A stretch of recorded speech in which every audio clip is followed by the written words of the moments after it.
രാഷ്ട്രീയ ആവേശം കൊടുമുടിയിലെത്തിച്ച് തദ്ദേശ തെരഞ്ഞെടുപ്പിന്റെ ആദ്യഘട്ട പരസ്യ പ്രചാരണം സമാപിച്ചിരിക്കുകയാണ്. ആദ്യഘട്ട വോട്ടെടുപ്പ് നടക്കുന്ന 7 ജില്ലകളിലെ പരസ്യ പ്രചാരണമാണ് കൊട്ടിക്കലാശിച്ചത്.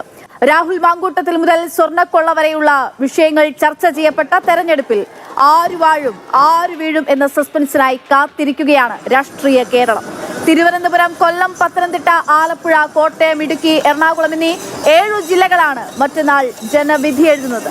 വലിയ ആവേശത്തിനൊടുവിൽ കൊടിയിറങ്ങിയിരിക്കുകയാണ് തിരുവനന്തപുരത്തെ മുതൽ അങ്ങ് എറണാകുളം വരെയുള്ള ജില്ലകളിലെ പരസ്യ പ്രചരണം. ഇനി അവശേഷിക്കുന്നത് ഒരേ ഒരു ദിവസം മാത്രമാണ്. ആ ഒരേ ഒരു ദിവസം പരമാവധി വീടുകളിലേക്ക് എത്തി പരമാവധി ആളുകളെ കണ്ട് പരമാവധി വോട്ടുറപ്പിക്കുക മാത്രമാണ് ഇനി സ്ഥാനാർത്ഥികൾക്ക് മുന്നിലുള്ള ഒരേ ഒരു ലക്ഷ്യം. ഒരു ഭാഗത്ത് BJP പ്രവർത്തകർ, ഒരു ഭാഗത്ത് LDF പ്രവർത്തകർ, ഒരു ഭാഗത്ത് UDF പ്രവർത്തകർ. അങ്ങനെ ആരാണ് എണ്ണത്തിൽ കൂടുതൽ, ആരുടെ ആവേശമായിരുന്നു ഇതിൽ ഒരു പടി മുന്നിട്ട് നിന്നത് എന്ന് ചോദിച്ചാൽ ആർക്കും ഒന്നും പറയാൻ കഴിയാത്ത അവസ്ഥ.